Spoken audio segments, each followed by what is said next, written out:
What's going on, everybody? Happy Thursday. Welcome into an all-new episode of the Pack-A-Day Podcast. I'm your host, Andy Herman. You can follow me on Twitter at Andy Herman NFL. You can follow the podcast at Pack-A-Day Podcast. Appreciate you guys being here. We're going to be going over grades in just a moment.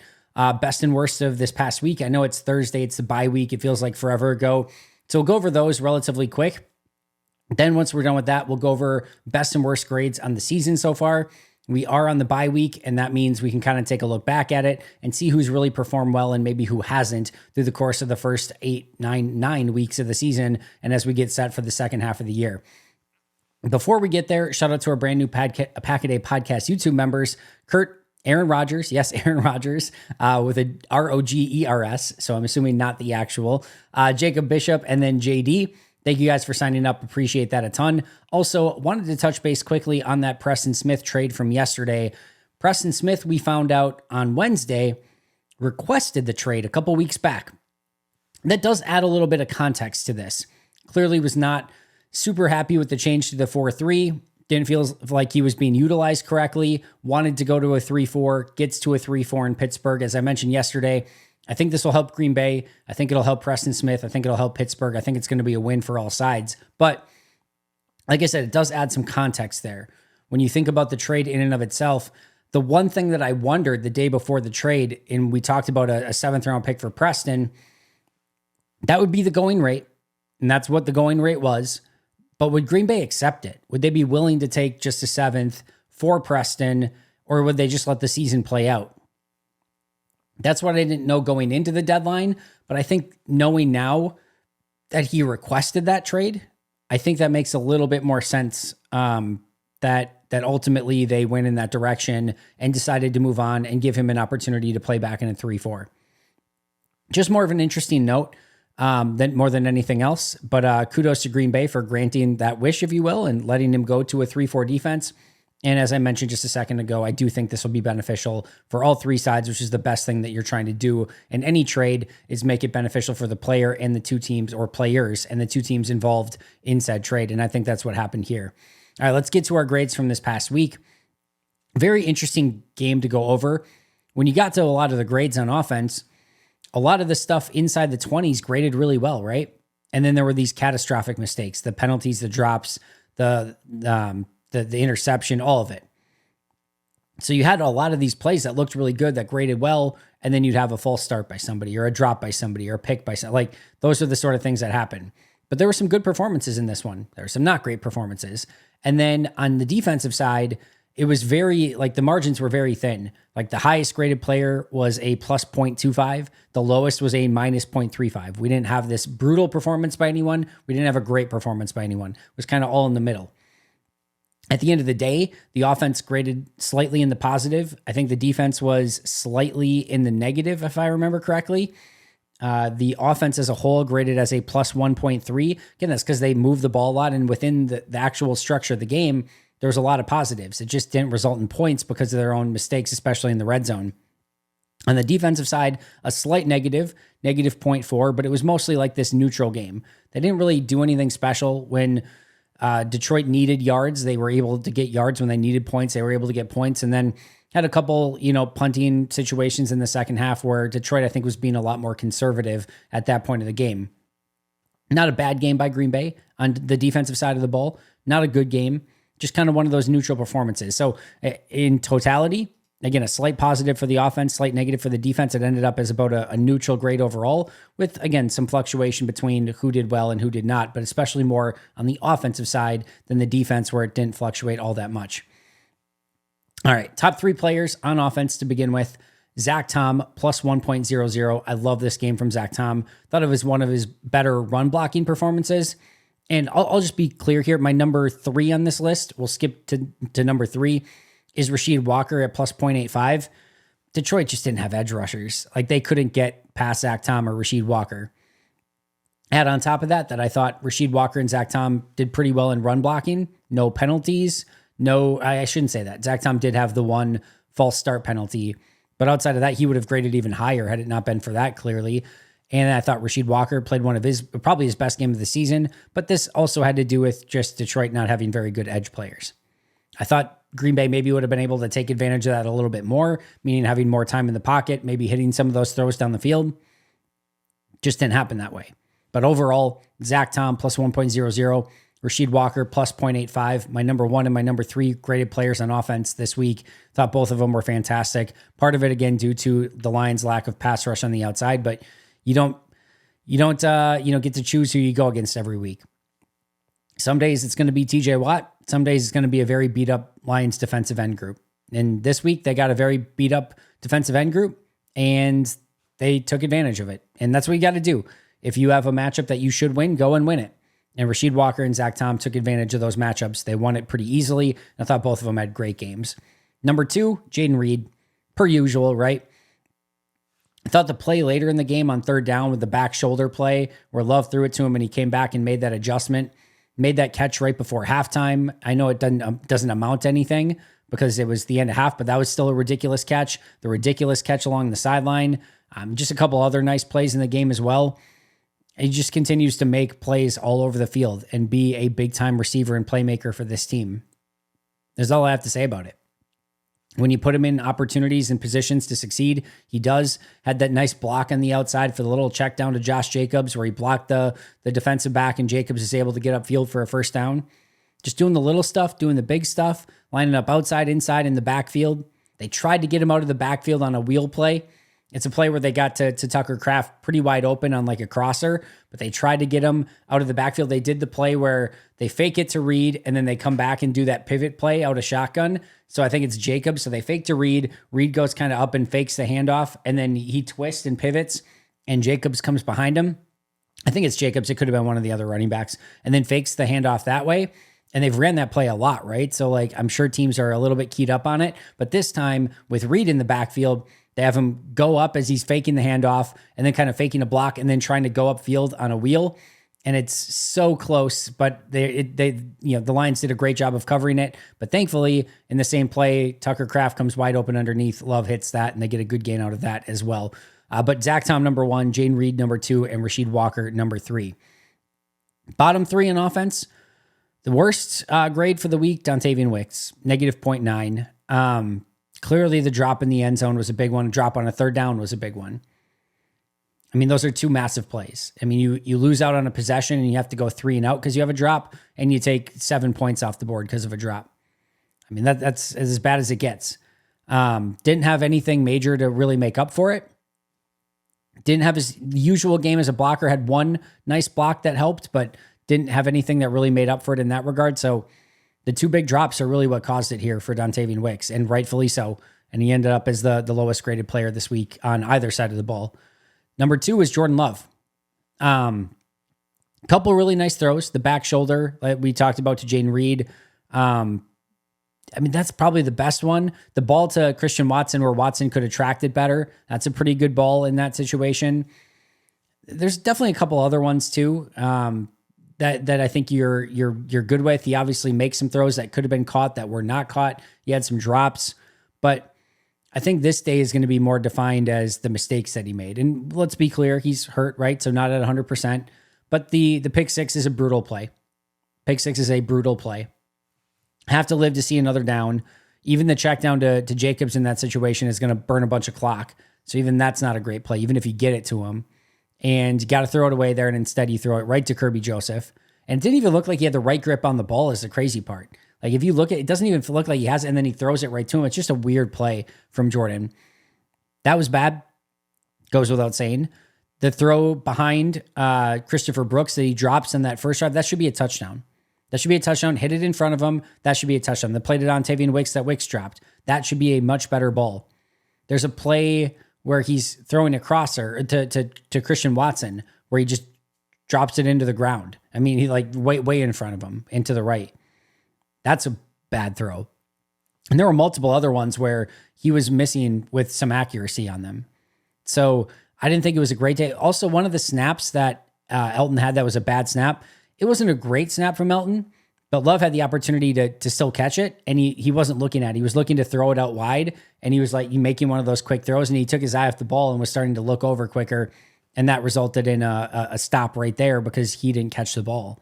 So just a rough day for Jordan. No two ways about it. Some things that helped make up for it a little bit. PFF had a positive grade on him this week, and even a positive passing grade, which I don't know how, but yeah, to each their own.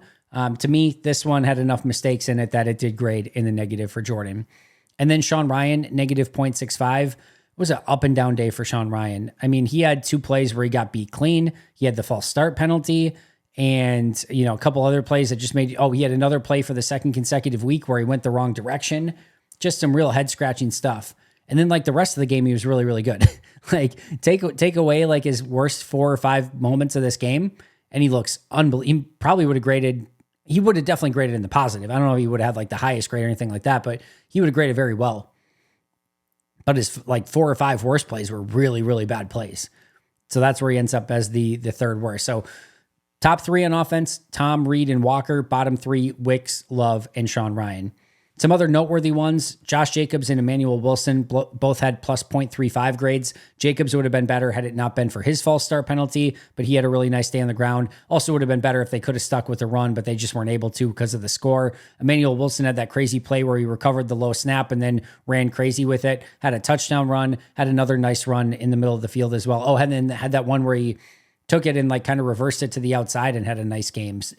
So nice day for Emmanuel Wilson. Christian Watson plus 0.45. He probably would have been somewhere right around the highest graded players in this game had it not been for that ball that he completely mistracked. Should have been a big explosive play.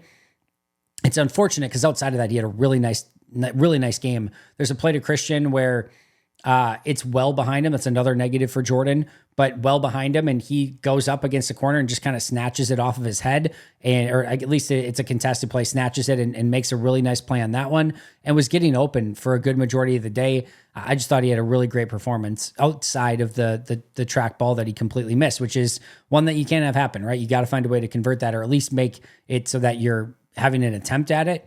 He misjudged it completely. Romeo Dobbs, negative 0.6, had the false start, had a drop, and just really didn't do anything to make up for it. Had a tough time getting off of coverage on a few different plays, so he did not have his best game. Overall, I thought Jordan Morgan did a nice job, maybe sans the holding penalty. Did have that one hold, but still ended up with a plus 0.05 grade. So I thought he had a nice day, his first day as a starter, and he actually outplayed Sean Ryan in this game. And Elton Jenkins, plus 0.2. If you take away the missed snaps, he would have graded well into the positive and had his usual very productive day. But some of those snaps in the dirt definitely set him back a little bit with that grade. All right, let's go to the defensive side of the ball. Top 3 on defense: Xavier McKinney, plus 0.25. I don't even have anything noteworthy here to tell you about Xavier McKinney. Just a solid day, tackled well, covered well, nothing spectacular, didn't get the opportunity to take the ball away. No real negative plays. Wasn't super involved in the game just because he was a safety. They were running the ball, doing a lot of intermediate and short stuff. But when he was called upon, he was his usual consistent self. So solid grade there. Carrington Valentine, plus 0.2. Thought he was really good in coverage when given the opportunity. He actually would have been the highest graded player on defense had it not been for a play where he went to go and make a tackle and went low, and the running back just hurtled right over him, and he didn't make the play on it. Outside of that, he had a really nice day. I've said it before a lot of times, really the entire offseason, season, etc. He needs to be the starter. If you want to start Nixon and put Bullard in the slot, I'm fine with that. But he needs to be ahead of Eric Stokes.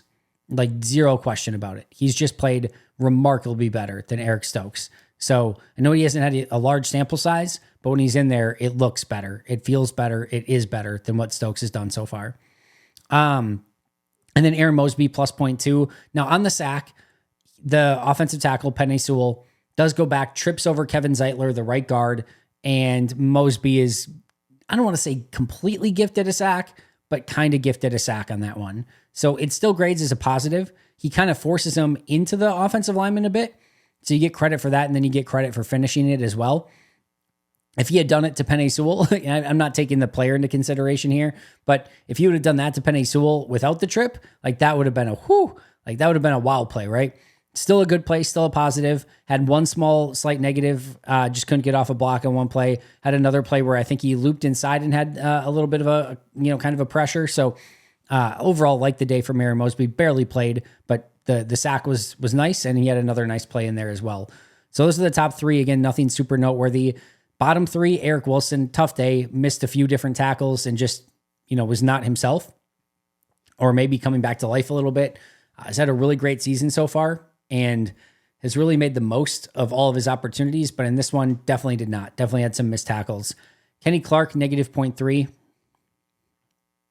I don't know. I don't know how, just struggles to get off blocks, not making the impact, not getting penetration, and getting knocked off the ball more than we really have ever seen Kenny Clark in his career so far. Not sure if it's a 4-3 thing, if he's just not feeling comfortable in it yet, but he has just been unable to make that impact on the interior. Couple nice plays, no question about it. Had one play where he controlled 2 offensive linemen and got into the backfield and helped stop a run either for a loss or right at the line of scrimmage. So not all bad. Some good stuff in there from Kenny Clark, but just nowhere near as consistent as we're used to from Kenny. And then LVN, negative 0.25. Couple good plays in the run game, couple not so great plays in the run game, and then just again struggled as a pass rusher.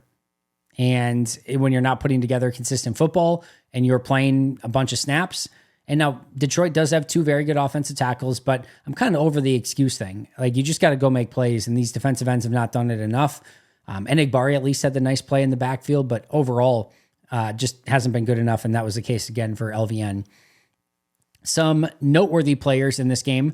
Javon Bullard, plus 0.15. Again, nothing super noteworthy here other than the fact that he had a nice bounce back week, and he got that full-time gig at safety. No major mistakes, came up and supported the run really well, tackled well. Just a good, solid overall game from Javon Bullard. Quay Walker was a negative 0.15. Had a couple plays where he actually made some impact in the run game, but the most classic Quay Walker moment. If you remember, there was a play where David Montgomery churned his legs and carried defenders for 10 yards. Well, Quay is right in the middle of that. And the crazy thing is, I'm watching Quay on the plays. I'm going through and grading every player on every play, and he makes this great read, super instinctual, gets through the line, makes the play on David Montgomery, and I'm like, hell yes, Quay Walker. I'm like, that's what I've been waiting for. That was awesome. I'm literally getting my camera ready. I'm gonna take a video of it and be like, I need more of this from Quay Walker. And then David Montgomery proceeds to carry him for about 10 more yards. And it's just there's finally this play on tape that I'm pretty excited about, the way that he shot the gap and went and made the play. And I'm all excited, just get him to the ground, and he can't get him to the ground. And Montgomery ends up picking up 10 more yards. It's just a classic, kind of Quay Walker moment. Just when you think you got something good, it's nope, can't have nice things. And it's just been unfortunate. Not a brutal game from Quay. Did some nice things. Again, he had a couple good plays in the run game. Had another play where he covered up the seam well. But overall, just lacking that impact, lacking that intensity and physicality, lacking that big-time play. Just always leaves you wanting a little bit more.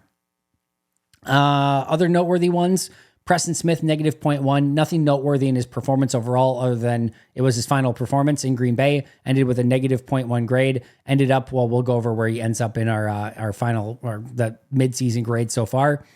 Devontae Wyatt, completely neutral game coming back from injury. I know Justice talked about that he got beat up a little bit. PFF had about a neutral grade on him. I had a neutral grade on him. I thought there was a couple plays where he got in the backfield and caused some chaos. A couple other plays where he kind of got moved aside, but didn't think it was like this game where he completely got destroyed or anything like that. And then TJ Slayton. Slayton had a really great game, getting into the backfield pretty consistently, made a couple nice tackles, but was the guy that had that false start penalty or the encroachment penalty on the 4th and 5 that led to making it a 4th and 2.5, where they threw to Amon-Ra St. Brown for the touchdown. Had it not been for that, I think maybe they just take the delay of game and kick the field goal. It was a big time negative for Slayton. So he ended up still, even with that play, with a slight positive, plus 0.1, because he did play a good game outside of that very, very dumb penalty. All right, top 5 on offense for the season so far. So just to recap, top 3 on defense for this past week: Xavier McKinney, Carrington Valentine, Aaron Mosby. Bottom 3, Eric Wilson, Kenny Clark, and LVN. All right, on the season so far, top 5 on offense: Jaden Reed, plus 6.85, Josh Jacobs, plus 5.45, Zach Tom, plus 3.5, Tucker Kraft, plus 3.45, and Malik Willis, plus 3.3. Jaden Reed, all the explosive plays that he's been making. Josh Jacobs has been Mr. Consistent. Had it not been for a couple fumbles that he put on the ground, would probably be right there with Jaden Reed neck and neck for that number 1 spot right now. Zach Tom at number 3. I know when we did a kind of a recap, I want to say maybe a few weeks ago, people were upset with Zach Tom not being on there. He's one of those where he's Mr. Consistency, right? So it sometimes takes him a little bit, but there's almost never, there's not a ton of negative plays. So he just kind of stacks it through the course of the season. And then by the end of the year, he always ends up, in that top 3, top 5. And now he's there at number 3 at a plus 3.5 grade. Tucker Kraft, obviously all the big plays that he's made as a receiver, up and down as a blocker, more ups than downs, but there will be some inconsistency there. But I like overall what he's done. And then Malik Willis, 3 games of just pure efficiency. Like almost no negatives and a ton of positives. And that's why he's graded well into the positive in all 3 of those games, despite not a ton of opportunities. When he's been called on, he's delivered and just has avoided really any mistakes up until this point. So very, very efficient. And that's why he ends up with that nice grade and really at number 5 on this list through the first half of the season. Bottom 5, nothing super egregious here, but Rasheed Walker, negative 1.6. Again, great that he's coming off his best game this past week. Hopefully that's what he can do moving forward. But a lot of penalties. Had it not been for penalties, Rasheed Walker would be right around neutral or maybe even a little bit in the positive. Jordan Morgan, negative 0.65. Still getting his legs underneath him as a rookie. But again, overall, for a rookie that hasn't played a ton, I'm good with that grade. I think he's getting better. Had a slight positive this week. Got to get the footwork down a little bit more in some of the technique stuff. But overall, nothing horrible here at negative 0.65. Then you have nothingness, like Andrew Beck, negative 0.25, Malik Heath, negative 0.2, and John Fitzpatrick, negative 0.15. Like the story here is that on offense, there's not really anyone that's playing terrible. Rasheed Walker and Jordan Morgan can maybe play a little bit better, but everyone's playing a pretty solid level. And then I think there's some that are clearly playing better, like Jaden Reed, Josh Jacobs, Zach Tom, etc. All right, top 3 on defense, Xavier McKinney, plus 5.45, followed up by Evan Williams, plus 2.6, Edgerrin Cooper, 2.35, Devontae Wyatt, 1.45, and Eric Wilson, 0.85. McKinney, we know, he's just been an absolute stud. Evan Williams, just Mr. Consistency on the back end, which is crazy to say for a rookie. Edgerrin Cooper, ups and downs consistency-wise, but continues to make massive plays. That big forced fumble a couple weeks ago. So he continues to make the big plays. The big plays kind of get them that bigger grade so far.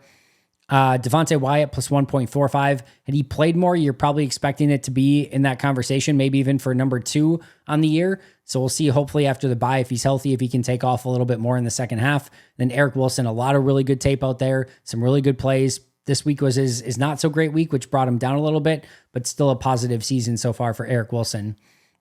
Bottom 5, Eric Stokes, negative 3.05. Not breaking any news there. He's been having a really tough season so far. Was a positive in this game this past week. Slight positive, but still a positive nonetheless. He ended up with let me just get it up here really quick, plus 0.05. So basically neutral, but I will take anything that's not negative from Eric Stokes at this point. But negative 3.05 on the season, followed by Quay Walker, negative 2.7. We talked about him earlier. Just always leaves you wanting a little bit more. Preston Smith, negative 2.05. When I talked all week at about the trade of, hey, you're not going to lose much from this. Like, he hasn't played at a high level. He's their 3rd lowest graded defender. Moving on will be fine. And as long as, the replacements aren't worse, which I don't think they're going to be, I think Green Bay can actually have, I don't want to say like addition by subtraction, but I think at worst, they're going to be totally fine with this move. Kenny Clark, we talked about, negative 1.55. Have to have a better second half from him. Just have to have a better second half. And then Keyshawn Nixon, negative 1.15. This is slowly just kind of gotten a little bit better here and there. But early in the season, I thought he wasn't great. We've seen some of the big plays that he's given up. He's had some penalties. He had an up and down week this week. The penalty, the touchdown allowed. But inside those couple plays, I actually thought he played pretty well. He's a very divisive player, with how people feel about him. I'm okay with Nixon, even despite the 5th lowest grade so far. Now 4th if you take Preston away. But he does have some things he can improve upon, but I don't mind him out there. I think there's a lot of good stuff that he does bring to the table. All right, just to recap, top 5 on offense for the first half of the season: Jaden Reed, Josh Jacobs, Zach Tom, Tucker Kraft, Malik Willis. Bottom 5, Rasheed Walker, Jordan Morgan, Andrew Beck, Malik Heath, and John Fitzpatrick. Top 5 on defense: Xavier McKinney, Evan Williams, Edgerrin Cooper, Devontae Wyatt, and Eric Wilson. And bottom 5, Eric Stokes, Quay Walker, Preston Smith, Kenny Clark, and Keyshawn Nixon. That's going to do it for me. Reminder, members only Q&A coming up today at 4 p.m. So make sure to check that out. Happy hour will be 3 p.m. Central on Friday, 3 p.m. Central. So an hour earlier. That will probably be for the remainder of the season, or at least a good chunk of what's left of it. Pack-A-Day radio show. If you haven't checked that out yet, make sure to check that out on thefanmilwaukee.com, or you can find us on 105.7 in Milwaukee. That is from 8 a.m. to 9 a.m. every single morning. So make sure to check that out. Other than that, shout out to our Hall of Fame and All-Pro members, Mo State of Minnesota, and PJ Wynn, John Wild, Shea Bradad, Brandon Paletta, Jennifer Wright, Boom Handle, Donna Lee, Lori Lord, Baby QB, David McCluskey, Donald Decker, Alex Wong, Arnaldo Espinoza, Peter Ataka, SoCal Pack, Jay Zimmerman, B. Brown, Love and Football, Puerto Rican Packer, and Dan Guessford. I'll see you guys tomorrow, but until next time, and as always, go Pack Go.